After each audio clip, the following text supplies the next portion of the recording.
हमने शहर को दी एक नई पहचान, हम हैं सिंघानिया बिल्डकॉन।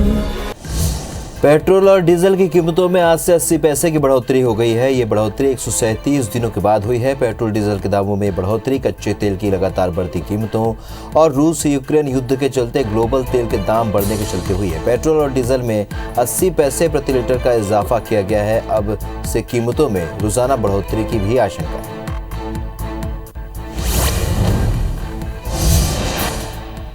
पेट्रोल डीजल के बाद अब घरेलू रसोई गैस के दाम में भी बढ़ोतरी हुई है। सिलेंडर की कीमत 50 रुपए की बढ़ोतरी हो गई है। कई महीनों के अंतराल के बाद घरेलू गैस के दाम बढ़े हैं।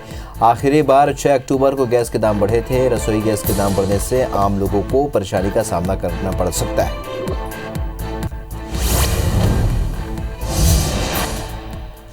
आज रेलवे ने बड़ी संख्या में ट्रेनों को कैंसिल करने का फैसला किया है। आज कुल 218 ट्रेनों को कैंसिल कर दिया गया है। वहीं 2 ट्रेनों को भारतीय रेलवे ने रीशेड्यूल भी किया है।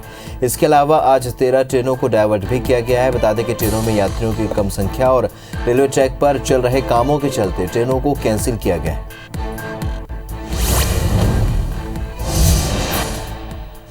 देश में कोरोना के मामलों में लगातार कमी आ रही है। बीते 24 घंटे में कोरोना के 1581 नए मामले सामने आए हैं, जबकि 33 लोगों की कोरोना से मौत हुई है। देश में बीते 24 घंटे में 2741 लोग डिस्चार्ज होकर अपने घर लौटे हैं। तो वहीं एक्टिव केस की बात करें तो संख्या 23,913 रह गई।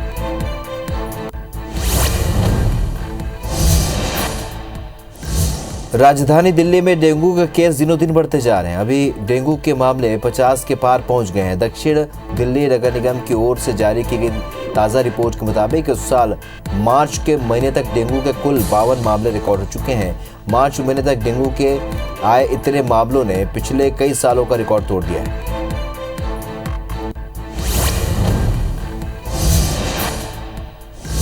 किसान संगठन एक बार फिर एमएसपी गारंटी को लेकर आंदोलन करने की तैयारी में है, जिसे लेकर किसान संगठनों की तरफ से आज एक बैठक बुलाई गई है। ये 1 दिवसीय बैठक दिल्ली में आयोजित होगी, जिसमें एमएसपी को लेकर आगे की रणनीति पर चर्चा की जाएगी। पेट्रोल और डीजल की कीमतों में आज से 80 पैसे की बढ़ोतरी हो गई है। ये बढ़ोतरी 137 दिनों के बाद हुई है। पेट्रोल डीजल के दामों में बढ़ोतरी कच्चे तेल की लगातार बढ़ती कीमतों और रूस यूक्रेन के युद्ध के चलते ग्लोबल तेल के दाम में बढ़ोतरी की वजह से हुई है। पेट्रोल और डीजल में 80 पैसे प्रति लीटर का इजाफा किया गया है। अब से कीमतों में रोजाना बढ़ोतरी की आशंका है। राजधानी दिल्ली में आज पेट्रोल के दाम 96 रुपए 21 पैसे प्रति लीटर तो डीजल 87 रुपए 47 पैसे प्रति लीटर के भाव पर मिल रहे हैं। मुंबई में पेट्रोल के दाम में 110 रुपए 82 पैसे पर आ गए हैं और डीजल की दर 95 रुपए प्रति लीटर हो गई है। कोलकाता में पेट्रोल के दाम 105 रुपए 51 पैसे और डीजल 90 रुपए 62 पैसे प्रति लीटर पर आ गया। देश के साथ मध्य प्रदेश में भी पेट्रोल डीजल के दामों में बढ़ोतरी हुई। राजधानी भोपाल में पेट्रोल के दाम 108 रुपए 11 पैसे प्रति लीटर तो डीजल के दाम 91 रुपए 70 पैसे प्रति लीटर हो गए हैं। बढ़ी हुई कीमतें आज से लागू हो गई हैं। पेट्रोल डीजल के बाद अब घरेलू रसोई गैस के दाम भी बढ़ गए हैं। सिलेंडर की कीमत अब 50 रुपए की बढ़ोतरी हो गई है। कई महीनों के अंतराल के बाद घरेलू गैस के दाम बढ़े हैं। आखिरी बार 6 अक्टूबर को गैस के दाम बढ़े थे। रसोई गैस के दाम बढ़ने से आम लोगों को परेशानी का सामना करना पड़ सकता है। आज रेलवे ने बड़ी संख्या में ट्रेनों को कैंसिल करने का फैसला किया है। आज कुल 218 ट्रेनों को कैंसिल किया गया है। वहीं 2 ट्रेनों को भारतीय रेलवे ने रीशेड्यूल भी किया है। इसके अलावा आज 13 ट्रेनों को डायवर्ट किया गया है। बता दें कि ट्रेनों में यात्रियों की कम संख्या और रेलवे ट्रैक पर चल रहे कामों के चलते ट्रेनों को कैंसिल किया गया है। राजधानी दिल्ली में डेंगू के केस दिनों दिन बढ़ते जा रहे हैं और अभी डेंगू के मामले 50 के पार पहुंच गए हैं। दक्षिण दिल्ली नगर निगम की ओर से जारी की गई ताज़ा रिपोर्ट के मुताबिक इस साल मार्च के महीने तक डेंगू के कुल 52 मामले रिकॉर्ड हो चुके हैं। मार्च महीने तक डेंगू के आए इतने मामलों ने पिछले कई सालों का रिकॉर्ड तोड़ दिया। देश में कोरोना के मामले लगातार कम होते जा रहे हैं। बीते 24 घंटे में कोरोना के 1581 नए मामले सामने आए, जबकि 33 लोगों की कोरोना से मौत हुई है और बीते 24 घंटे में 2741 लोग डिस्चार्ज होकर अपने घर लौटे हैं। तो एक्टिव केस इस वक्त केवल 23,913 रह गए हैं। यूपी की बीजेपी सरकार में फिर 2 डिप्टी सीएम हो सकते हैं। केशव भी चुनाव हार गए हैं, लेकिन केंद्रीय नेतृत्व की उन पर पूरा भरोसा है। केशव योगी के साथ 25 मार्च को शपथ लेंगे। ऐसा माना जा रहा है कि केशव मौर्य यूपी बीजेपी में पिछड़ी बिरादरी के सबसे बड़े नेता हैं। चुनाव हारने के बाद उन्हें बड़ी जिम्मेदारी देकर पार्टी पिछड़ों में एक पॉलिटिक्स मैसेज देना चाहती है। बीजेपी ने उत्तराखंड के मुख्यमंत्री के लिए दोबारा पुष्कर सिंह धामी का नाम तय किया है। वे खटीमा सीट से चुनाव हार गए थे। ये पहली बार है जब प्रदेश में चुनाव हारने के बाद भी किसी को सीएम बनाया गया है। दूसरे कार्यकाल में मुख्यमंत्री बनने वाले धामी पहले व्यक्ति हैं। वे बुधवार को शपथ लेंगे। गोवा में प्रमोद सावंत को सोमवार को सर्वसम्मति से बीजेपी विधायक दल का नेता चुन लिया गया, जिससे उनके दूसरे कार्यकाल के लिए राज्य के मुख्यमंत्री के रूप में कार्यभार संभालने का मार्ग प्रशस्त हुआ है। वहीं इसके तुरंत बाद सत्तारूढ़ दल ने एमजीपी के 2 विधायक और 3 निर्दलीय विधायकों के समर्थन के साथ नई सरकार बनाने का दावा पेश किया है। पंजाब विधानसभा में मिली ऐतिहासिक जीत के बाद आम आदमी पार्टी अब नेशनल प्लान तैयार कर रही है। आपने 9 राज्यों में पार्टी को मजबूत करने के लिए अपने पदाधिकारी नियुक्त कर दिए हैं। दिल्ली और पंजाब के बाद आपका फोकस छत्तीसगढ़, गुजरात, हरियाणा और राजस्थान जैसे राज्यों पर है। किसान संगठन एक बार फिर एमएसपी गारंटी को लेकर आंदोलन करने की तैयारी में है, जिसे लेकर किसान संगठनों की तरफ से एक बैठक बुलाई गई है। ये 1 दिवसीय बैठक दिल्ली में आयोजित होगी, जिसमें एमएसपी को लेकर आगे की रणनीति पर चर्चा की जाएगी। कश्मीरी पंडितों के पलायन पर बनी फिल्म द कश्मीर फाइल्स लगातार राजनीति हो रही है और इसी क्रम में कांग्रेस के नेता अधीर रंजन चौधरी ने कहा है कि जब कश्मीरी पंडित अपना घर छोड़ने पर मजबूर हो रहे थे, तब तत्कालीन विपक्ष के नेता राजीव गांधी ने वीपी सिंह सरकार से आग्रह किया था कि वे कश्मीर में हो रहे पंडितों और सिखों पर किए जा रहे अत्याचारों को रोकें। 126 साल के स्वामी शिवानंद राष्ट्रपति भवन में पद्म पुरस्कार लेने के लिए पहुंचे। प्रधानमंत्री मोदी को झुककर प्रणाम किया तो पीएम भी उनके सामने झुक गए। वाराणसी के स्वामी शिवानंद को योग और ध्यान के क्षेत्र में योगदान के लिए पद्मश्री मिला है। इसी इवेंट में सीडीएस जनरल विपिन रावत को मरणोपरांत पद्म विभूषण दिया गया। उनकी बेटियों ने सम्मान लिया। यूक्रेन के साथ जंग के 27वें दिन रूस ने 2 बड़े हमले किए। पहले अटैक में सुमी के एक केमिकल प्लांट में अमोनिया गैस लीक हो गई, जिसके बाद प्लांट के 5 किलोमीटर के दायरे में रहने वाले लोगों को हटाया गया है। दूसरा हमला कीव के शॉपिंग मॉल पर हुआ है, जहां पर 8 लोगों की मौत हो गई। वहीं खेरसान में रूसी सैनिकों ने उनके खिलाफ प्रदर्शन कर रहे लोगों पर ओपन फायर कर दिया। यूक्रेन के राष्ट्रपति जेलेंस्की ने नाटो में से 2 टूक लहजे में पूछा है कि नाटो साफ करे कि यूक्रेन को अपने अलायंस में जगह दे रहे हैं या नहीं। सच तो ये है कि वो रूस से डरते हैं। वहीं यूक्रेन के विदेश मंत्रालय ने रूसी राष्ट्रपति पुतिन पर डोनबास से लगभग 2500 यूक्रेनी बच्चों को किडनैप करके रूस भेजने का आरोप लगाया। यूक्रेन के राष्ट्रपति जेलेंस्की ने कहा है कि भले ही रूस ने मारियोपोल को जलाकर राख कर दिया हो, लेकिन फिर भी ये शहर जिंदा रहेगा। उन्होंने यूक्रेनी लोगों से अपील करते हुए कहा है कि हमारे देश की रक्षा के लिए, हमारे लोगों को बचाने के लिए आप कुछ भी कर सकते हैं वो करें। वहीं यूरोपीय संघ के फॉरेन पॉलिसी के हेड ने सोमवार को कहा कि मारियोपोल में जो हो रहा है वो एक बड़ा युद्ध अपराध है। यूक्रेन युद्ध की वजह से यूरोप में शरणार्थी संकट लगातार गहराता जा रहा है। जर्मन के विदेश मंत्री ने यूरोपियन यूनियन को 80 लाख यूक्रेनी शरणार्थियों के लिए तैयार रहने को कहा है। यूएनएचआरसी की रिपोर्ट के मुताबिक अब तक 1 करोड़ से भी ज्यादा लोग शरणार्थी के रूप में देश के अंदर और बाहर शिफ्ट हो चुके हैं। यूक्रेन पर रूस लगातार बमबारी और मिसाइल हमले कर रहा है और रूस के हमले पर अमेरिकी काफ़ी आक्रामक रुख अपना रहा है। पिछले दिनों अमेरिकी राष्ट्रपति जो बाइडेन ने पुतिन को वॉर क्रिमिनल कहा था। बाइडेन के इस बयान पर रूस भड़क गया और रूस के विदेश मंत्रालय ने कहा कि अमेरिकी राष्ट्रपति के इस तरह के बयान ने रूसी अमेरिकी संबंधों को टूटने के कगार पर खड़ा कर दिया है। अमेरिकी राष्ट्रपति जो बाइडेन ने अमेरिका और भारत के व्यापारिक रिश्ते को लेकर भी टिप्पणी की। बाइडेन ने भारत को अमेरिका के प्रमुख सहयोगियों में अपवाद बताया। बाइडेन ने कहा कि क्वाड सहयोगियों में संभावित अपवाद के साथ भारत कुछ देशों पर स्थिर है, लेकिन जापान बेहद मजबूत रहा है। पुतिन की आक्रामकता से निपटने के मामले में ऑस्ट्रेलिया का भी यही हाल है। कुर्सी खतरे में आने पर पाकिस्तानी प्रधानमंत्री इमरान खान ने भारतीय सेना की तारीफ की। उन्होंने कहा कि भारत की सेना करप्ट नहीं है, वो सिविल गवर्नमेंट के काम में दखल नहीं देती। माना जा रहा है कि इसकी आड़ में उन्होंने अपने आर्मी चीफ जनरल बाजवा को सरकार के काम में दखल न देने की नसीहत दी है। पाकिस्तान के प्रधानमंत्री इमरान खान के खिलाफ अविश्वास प्रस्ताव पर विचार के लिए नेशनल असेंबली की बैठक शुक्रवार को बुलाई गई है। साल 2018 में प्रधानमंत्री पद संभालने के बाद से इमरान की ये सबसे कठिन राजनीतिक परीक्षा होगी। माना जा रहा है कि विपक्ष नंबर गेम में इमरान खान को हरा सकता है।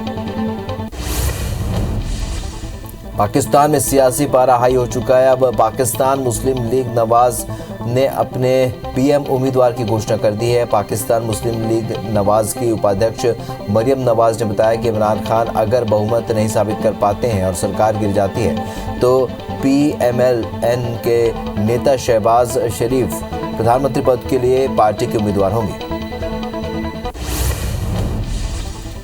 पाकिस्तान के सिंध प्रांत में एक हिंदू लड़की की गोली मारकर हत्या कर दी गई। जानकारी के मुताबिक यहां के सुक्कर जिले में लड़की ने अपहरण का विरोध किया, जिसके बाद अपहरणकर्ताओं ने उसके सर पर गोली मार दी। लड़की का नाम पूजा कुमारी ओड है, इसकी उम्र 18 साल है। उसके जबरन धर्मांतरण और अपहरण के प्रयास में असफल रहने पर हत्या कर दी गई। चीन के गुआंगशी में 132 लोगों को ले जा रहा प्लेन पहाड़ियों में क्रैश हो गया। 7 साल पुराना ये विमान चाइना ईस्टर्न पैसेंजर एयरलाइंस का था और इसने सोमवार की दोपहर उड़ान भरी थी। 71 मिनट बाद ये 30,000 फीट से 563 किलोमीटर प्रति घंटे की रफ्तार से नीचे जा गिरा।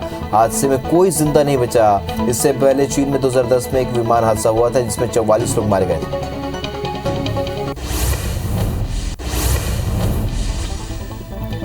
रायसेन में सीएम शिवराज सिंह चौहान आज पीड़ित परिवार से मिलने रायसेन के दौरे पर जाएंगे। दरअसल होली के दिन खमरिया पौड़ी गांव में 2 पक्षों में विवाद हुआ था। विवाद में एक शख्स की मौत हो गई थी तो वहीं 40 से अधिक घायल हुए। मध्य प्रदेश में इस साल गेहूं की बम्पर पैदावार से डिमांड बढ़ती जा रही है और इसी कड़ी में अब सीएम शिवराज एक्सपर्ट्स के साथ 24 मार्च को दिल्ली में बड़ी बैठक करने जा रहे हैं। बैठक में सीएम शिवराज सहित कई अधिकारी शामिल होंगे और वहीं बैठक में केंद्रीय मंत्री पीयूष गोयल भी हिस्सा लेंगे। छत्तीसगढ़ में 12 से 14 साल के बच्चों को कोरोना का टीका लगाया जा रहा है, जिसमें तेजी लाने के लिए मेडिकल कॉलेज, जिला अस्पताल और सभी स्वास्थ्य केंद्रों पर टीका लगाया जाएगा। प्रदेश में 13,21,000 बच्चों को टीका लगाने का लक्ष्य रखा गया है। रायपुर जिले में करीब 2,26,000 बच्चों को टीका लगाया जाएगा। छत्तीसगढ़ विधानसभा के बजट सत्र का आज 10वां दिन है और आज सीएम भूपेश बघेल पटल पर प्रवृत्तियों की समीक्षा रखेंगे। वहीं साल 2021-22 के बजट की तीसरी तिमाही के आय व्यय की प्रवृत्तियों की समीक्षा की जाएगी। सदन में कई मुद्दों को लेकर विपक्ष सरकार को घेरने की कोशिश करेगा। होली के बाद 5वें दिन मध्य प्रदेश में रंग पंचमी मनाई गई। इंदौर समेत कई जिलों में गेर निकाली जाएगी। रंग पंचमी को लेकर लोगों में खासा उत्साह देखा जा रहा है। कोरोना काल में बीते 2 साल से कोई भी आयोजन नहीं हुआ था। देश के साथ मध्य प्रदेश में रंग पंचमी की धूम है। उज्जैन के महाकालेश्वर मंदिर में भी रंग पंचमी अनूठे अंदाज में मनाई गई। यहाँ पर सबसे पहले सुबह 4 बजे भस्म आरती की गई, जिसके बाद बाबा महाकाल को टेसू के बने फूलों से के बने रंगों से उन्हें लगाया गया और इस दौरान मंत्रोच्चारण के बीच मंदिर में आए भक्तों पर रंगों की बौछार की गई। कवर्धा के लोहारा में पत्नी को जिंदा जलाने वाले आरोपी को पुलिस ने घटना के 1 महीने बाद गिरफ्तार कर लिया है। आरोपी घटना के बाद से फरार चल रहा था। आरोपी को गिरफ्तार कर रिमांड पर भेज दिया गया है। वहीं घटना को अंजाम देने वाले आरोपी सास ससुर पहले से ही गिरफ्तार किए जा चुके हैं। बता दें कि आपसी विवाद के चलते सभी ने मिलकर मिट्टी तेल डालकर आग लगा दी थी। जांजगीर चांपा के सक्ती क्षेत्र के अमलीडीहा गांव में नर हाथी विचरण करते हुए देखा गया, जिसके बाद से ग्रामीणों में दहशत का माहौल है। फिलहाल हाथी ने कुछ भी नुकसान नहीं किया, लेकिन विचरण के दौरान हाथी नहर में गिर गया। सूचना के बाद वन अमला अलर्ट और मुनादी कराकर ग्रामीण क्षेत्रों को जानकारी दी है। वन अमला हाथी को जंगल की ओर भेजने में जुटा है। ग्वालियर में एक युवक अपनी मामी से दुष्कर्म करने का उस पर आरोप लगाया है। पीड़िता की शिकायत के आधार पर पुलिस ने केस दर्ज कर लिया और साथ ही आरोपी युवक को गिरफ्तार कर उससे पूछताछ कर रही है। जशपुर जिले के बागीचा थाना क्षेत्र में झाड़ फूक को लेकर 2 पक्षों में विवाद हो गया। इस दौरान दोनों पक्षों ने एक दूसरे पर धारदार हथियार से जानलेवा हमला कर दिया। वहीं पुलिस ने आरोपियों के खिलाफ केस दर्ज कर जांच शुरू कर दी। ग्वालियर पुलिस ने चिटफंड कंपनी के संचालकों के खिलाफ केस दर्ज कर लिया है। आदर्श क्रेडिट चिटफंड कंपनी के संचालकों ने निवेशकों को पैसा डबल करने का झांसा दिया था, जिसमें 35 लाख रुपए का निवेश किया गया था, लेकिन कंपनी के संचालक रातों रात भाग निकले। फिलहाल पुलिस ने तलाश शुरू कर दी। इंदौर में युवक की चाकू मारकर हत्या करने वाले 5 आरोपियों को पुलिस ने गिरफ्तार कर लिया। हत्या के दौरान उपयोग में लाया गया चाकू भी बरामद हुआ है और गिरफ्तार आरोपियों में से एक नाबालिग शामिल है। पुलिस ने सभी बदमाशों का जुलूस निकाला। गरियाबंद पुलिस ने नौकरी के नाम पर ठगी करने वाले 2 आरोपियों को गिरफ्तार किया है। दोनों आरोपी खुद को रेलवे का खिलाड़ी बताकर बेरोजगारों को नौकरी का झांसा देते थे। मिली शिकायतों के आधार पर 1 सप्ताह के अंदर ठगों को गिरफ्तार करने में पुलिस ने सफलता हासिल की। गुना के सरकारी स्कूल के हेडमास्टर की उसी के भतीजे ने लाठी डंडों से पीटकर हत्या कर दी। दरअसल आरोपी ने चाचा को हाउसिंग बोर्ड कॉलोनी में बुलाया, जिसके बाद जमीन विवाद के चलते लाठी डंडों से पिटाई कर दी। सूचना मिलते ही मौके पर पहुंची पुलिस ने आरोपी के खिलाफ केस दर्ज कर उसे गिरफ्तार कर लिया। सागर में लोकायुक्त पुलिस ने महिला एवं बाल विकास के सुपरवाइजर को 25,000 की रिश्वत लेते हुए गिरफ्तार किया। साथ ही पुलिस ने ऋचा दुबे के पति संदीप को भी आरोपी बनाया है। आरोपी ने स्व सहायता समूह के भोजन वितरण काम के बिलों के भुगतान के एवज में रिश्वत मांगी थी। इंदौर के खुड़ैल थाना क्षेत्र में लापता महिला का शव आर्मी क्षेत्र के कुएं में मिला है। महिला के हाथ पैर बंधे हुए थे। पुलिस ने शव को पोस्टमार्टम के लिए भिजवा दिया है। मृतका के पति और देवर को हिरासत में लेकर पूछताछ की जा रही है। जबलपुर में कैफे की आड़ में ओयो रूम चलाया जा रहा था, जहां एक युवती से दुष्कर्म का मामला सामने आया है। आरोपी शादी का झांसा देकर पीड़िता को कैफे ले गया था।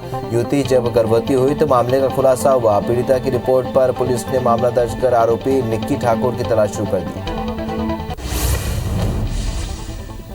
ग्वालियर में आर्मी जवान की पत्नी के साथ बदसलूकी करने का मामला सामने आया है। आरोप है कि रिश्तेदारों ने बीच सड़क पर महिला की पिटाई की और कपड़े उतारने की कोशिश की। मारपीट के दौरान उन्होंने महिला को रेप की धमकी भी दी।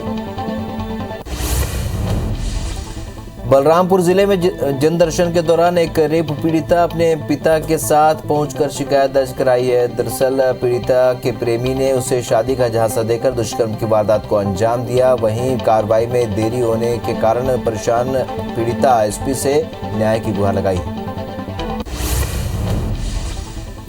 मरवाई में एक निजी स्कूल के डायरेक्टर के खिलाफ पुलिस ने बच्चे की पिटाई का मामला दर्ज कर लिया है। मरवाई निवासी रामदास ने विद्या भारती स्कूल के डायरेक्टर राजेश चंद्रा पर पिटाई का आरोप लगाया है। बच्चे के पिता का कहना है कि स्कूल के एक कमरे में ले जाकर उसकी लाठी डंडों से पिटाई की गई।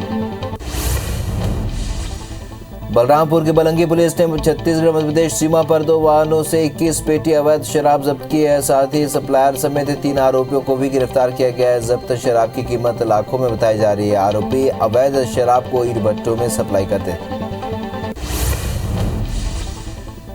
मुरैना पुलिस ने बस्तपुर और अजनौधा जैसे कई गांवों में छापेमारी की, जहां से बड़ी मात्रा में कच्ची शराब बनाने में उपयोग करने वाले केमिकल मिले हैं। मामले में अलग अलग जगहों से 3 आरोपियों को गिरफ्तार किया गया। साथ ही शराब बनाने का सामान और बारदाना भी जब्त किया गया।